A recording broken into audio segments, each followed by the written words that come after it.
भोसले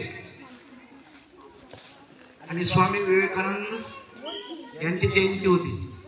काल किती तारीख होती? महिना तर 12 जानेवारी 1598 जिजाऊचा जन्म आहे.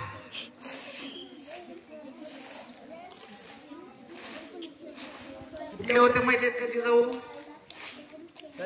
तुमचं माहेर कोणतं होतं? सांग बेटा. 9 जानेवारी 1598 ला जन्म झालेला आहे त्यांचा. सॉरी, हा 12 जानेवारी बरोबर. 12 जानेवारी 1598. कुठल्या होत्या त्या? बरोबर आहे, सिंदखेडचे लखुजी जाधव हे त्यांचे वडील आहेत. सिंदखेडचे लखुजी जाधव. सिंदखेड कोणत्या जिल्ह्यामध्ये आहे रे? बुलढाणा. शाबास, बुलढाणा जिल्ह्यामध्ये सिंदखेड. आणि त्यांच्या वडिलांचं नाव काय होतं जिजाऊच्या? लखुजी जाधव होतं. आणि आईचं नाव काय सांगा बरं जिजाऊच्या? शाबास, काय वाजवा रे. आईचं नाव काय? म्हाळसाबाई. बघा, तेव्हाच यादव घराणं हे देवगिरीच्या यादव घराण्याचं वंशज आहे. आणि त्यांचं लग्न केव्हा झालं माहित आहे का? जिजाऊचं लग्न केव्हा झालं? जन्म झालेला आहे 1598 मध्ये आणि त्यांचं लग्न झालेलं आहे 1605. 98, 2, 1600 आणि 5 जवळपास वयाच्या 7व्या वर्षी लग्न झालेलं आहे.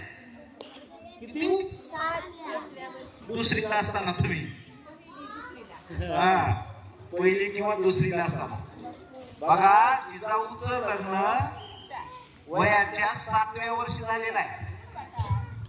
एवढी असताना जिजाऊ माता श्रावणीच्या वयाच्या किंवा श्रावणी एवढ्यात तेव्हा लग्न झाले. 1598 मध्ये जन्म आहे आणि 1605 मध्ये लग्न झालेलं आहे.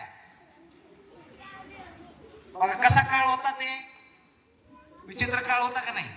आता लग्नाचं वय किती आहे?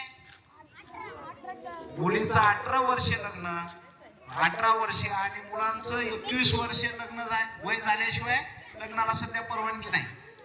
नाहीतर त्याच्या अगोदर जर लग्न होत असेल तर नंबर आहे बघा, ते लिहिलेला आहे आपण तिथं 1098 गिफ्टवर आपल्या ऑफिसच्या समोर नंबर लिहिलेला आहे. त्या नंबरला डायल करायचं. इथं 18 वर्षापेक्षा कमी मुलीचं आणि 21 वर्षापेक्षा वय कमी असलेल्या मुलाचं जर लग्न होत असेल तर तो बालविवाह आहे. आणि बालविवाहाला सध्या काय बंदी आहे. त्याच्या दोघांवर बी केस होते. आई वडिलांवर, मुलाच्या बी मुलीच्या आई वडिलांवर केस होती, पोलीस केस. बघा तेव्हाचा काळ होता. 1605 मध्ये जिजाबाईचं शहाजी राजाशी कुठं लग्न झालेलं आहे? दौलताबादला लग्न झालेलं आहे. बघा कुठं झालेलं आहे? दौलताबाद. मृत्यू मात्र बघा तेवढ्या लहान वयात लग्न होऊन सुद्धा त्यांचा मृत्यू 76व्या वर्षी झालेला आहे. 17 जून 1674 ला त्यांचा मृत्यू झालेला आहे. किती वर्ष जगल्या त्या? 76 वर्ष जगल्या. वडिलांचं नाव तुम्हाला सांगितलं लखुजीराव जाधव. आईचं नाव सांगितलं म्हाळसाबाई. त्या म्हाळसाबाईला गिरजाबाई सुद्धा नाव होतं. 2 नाव होती आईला. शहाजीराजे भोसले हे त्यांच्या पतीचं नाव. बघा त्यांना त्यांचे जे अपत्य छत्रपती शिवाजीराजे भोसले आणि संभाजी शहाजी भोसले हे 2 अपत्य दाखवले रेकॉर्डला. त्यांना अपत्य भरपूर झाले परंतु लहानपणीच काही त्यांचा मृत्यू झालेला आहे. रेकॉर्डला 2 दाखवलेले.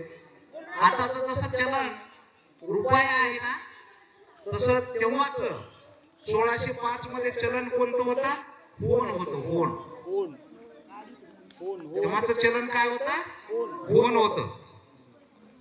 बघा जिजाबाई सद्गुणी होत्या, पराक्रमी होत्या, दूरदृष्टीवान होत्या,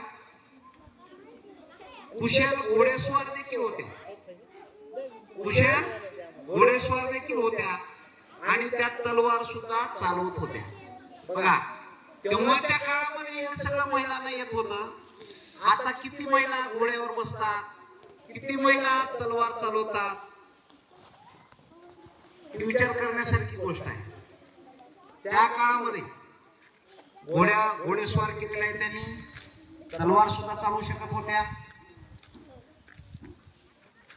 भारत सरकारने 7 जुलै 1999 रोजी जिजाबाईच्या सन्मानार्थ डाक तिकीट प्रकाशित केलेलं आहे. पोस्टाचं तिकीट असते ना आपलं, तसं भारत सरकारनं 7 जुलै 1999 ला डाक तिकीट सुद्धा प्रसिद्ध केलेलं आहे.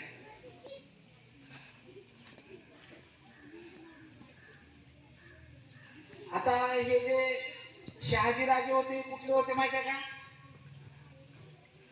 शहाजीराजे कुठले होते? जसं तुम्ही सांगितलं जिजाऊ शिंदेच्या होत्या, बुलढाणा जिल्ह्यातल्या होत्या, तसं हे कुठले होते? भोसले, शहाजीराजे भोसले. कोण सांगताय?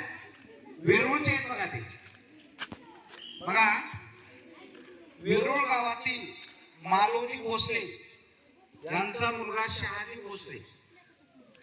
वेरूळ गावातील मालोजी भोसले यांचा मुलगा शहाजी भोसले यांच्याशी त्यांचा विवाह झालेला आहे.